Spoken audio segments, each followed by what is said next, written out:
Kung nagbabalak rin bumili ng Honda RS125 Fi, panoorin mo tong video na to at tingnan mo if sulit ba bumili ng motor na to next year. First and foremost if hindi mo alam, it has been 7 years since ang pagka-release ni Honda RS125 Fi. Nung pagka-release niya up until now, wala pang nagbago dito sa motor na to. Walang nadagdag na feature like charging port ba or pagpalit ng dashboard o di kaya ipina-tubeless tong tires niya as a stock. At kahit pa ganyan yung kanyang stock features, marami pa rin manghang-mangha at bumibili ng motor na to kasi hindi ka naman din talaga bibigyan ng sakit ng ulo nito.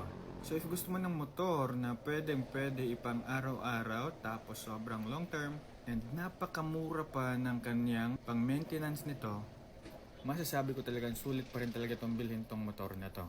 Kahit pasabihin natin 10 years in the making na si Honda RS125 Fi, so 3 years more na lang for it to be 10 years old. If hindi ka takot sa mga features tsaka advanced technologies na meron na yung ibang motor for counting price na idadagdag mo para sa ganyang klaseng features like the Honda Click 125 o di naman kaya yung Suzuki Bergman na mas comfortable kapag gagamitin mo pang long ride kasi para siyang NMAX or yung parang maxi scooter type.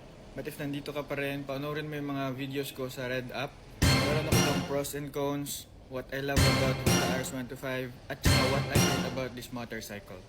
And if nagustuhan mo yung ganitong klaseng video, you can follow me for more. Like this video na rin and make a comment down below if meron ka mga questions, suggestions na pwedeng pag-usapan natin dyan together with the community.